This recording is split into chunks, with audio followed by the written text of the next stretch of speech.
in a move that has ignited fierce backlash from traditionalists and military veterans. The British Army has been instructed to abandon its time-honoured practice of shouting at soldiers during training. According to a recent report in Soldier magazine, Warrant Officer Matt Howarth declared the era of the shouty drill sergeant, immortalised in films like Full Metal Jacket, as long gone.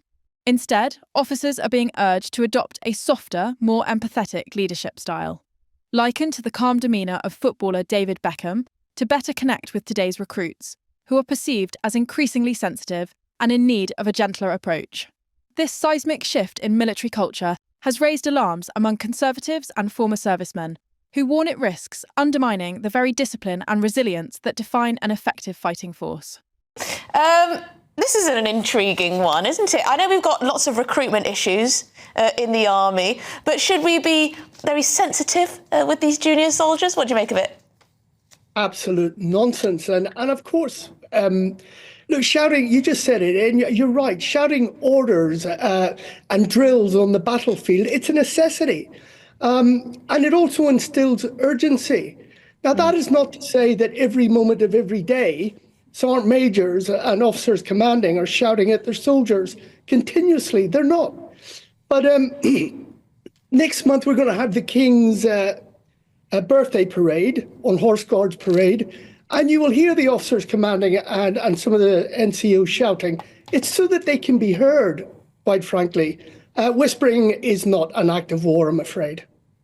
And yet there is this stereotype of British Army officers sort of up in the face of their subordinates, shouting directions, shouting orders, wonderfully parodied in the likes of Monty Python. I mean, you say that doesn't happen all the time, but where does the stereotype of these sort of senior officers always shouting come from?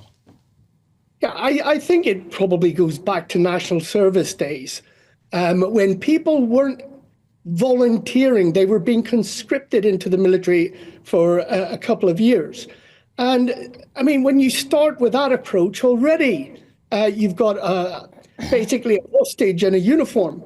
And they didn't take kindly to shouting. Having said that, I've spoken to many of those individuals in their later years who said that actually the discipline they got from the army set them up for life.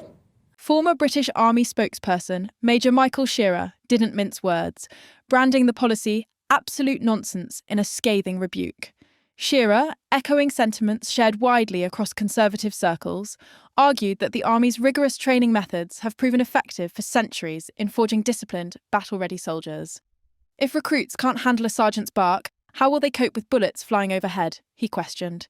As the British Army navigates this cultural overhaul, the question remains, can a softer approach produce soldiers capable of facing modern warfare's harsh realities?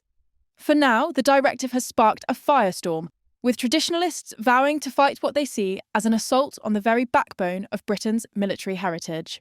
The nation's security, they argue, depends on preserving the grit and discipline that have defined its armed forces for generations.